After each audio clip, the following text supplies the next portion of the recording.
Fiona. So let's turn now to what you're seeing. So you've heard a lot of these issues that are happening in Africa, reference to the COVID pandemic and sort of the changes that have happened.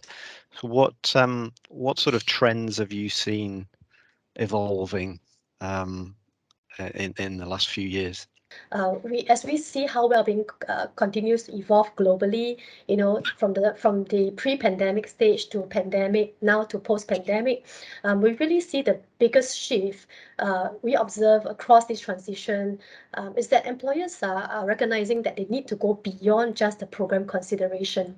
So previously we have been, going to them, telling them, oh, there are different workshops, webinars, seminars, that you can consider, but in order to effectively, achieve a well-being strategy, is really to go beyond the program consideration. Of course, program is important, but beyond program consideration, it is how to achieve a sustainable approach in the long term. How do we help companies to see a longer term return? How do we ensure that programs that they organize or they implement resonate with the population?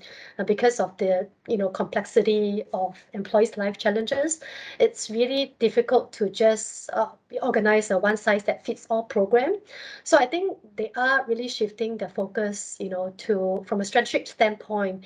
The broader focus for many employers now is into driving employee experience through deployment of technology, through using tools, right, as well as changes to the physical environment to really enhance the overall employee user journey. How can they build compassionate leadership through active listening strategies, by walking the talk from senior stakeholders, and also again taking a value on investment approach as opposed to a return on investment approach. Ensuring sufficient resources are considered in the implementation, cost optimization strategies in place so that we can ensure that the budget is really reallocating to certain programs that can better support employees across the various needs.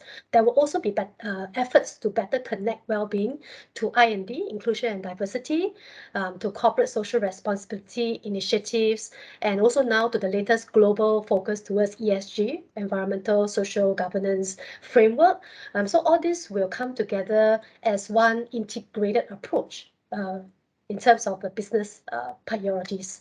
It's important to lay credence to what Fiona said, and I think you guys are doing very well in Singapore. I feel like visiting you very soon. I mean, Please come. I like what you say. I mean, you just told us the future of works, employees' experience journey, and all in my mind, I'm like, let the future be right here. Let us start. You went on to talk about, managers will be held accountable for the wellness of their staff, for the wellness of their employees. That to me is critical. You mentioned the fact that return of investment should not be an issue, but value on investments. You talk about inclusion and diversity. You talk about the ESG, environmental, social, and governance. You talk about the integrated approach, the use of technology, and all these things. And I don't want us to lose sight of this. This is a key thing. These are key things that we need to really, really grab and hope. Because when we say the future, the truth is that the future is here. Let the experience of an employee, let it be different right from now. It is the duty of organizers and employers of labor to make sure that the future we hope for start now.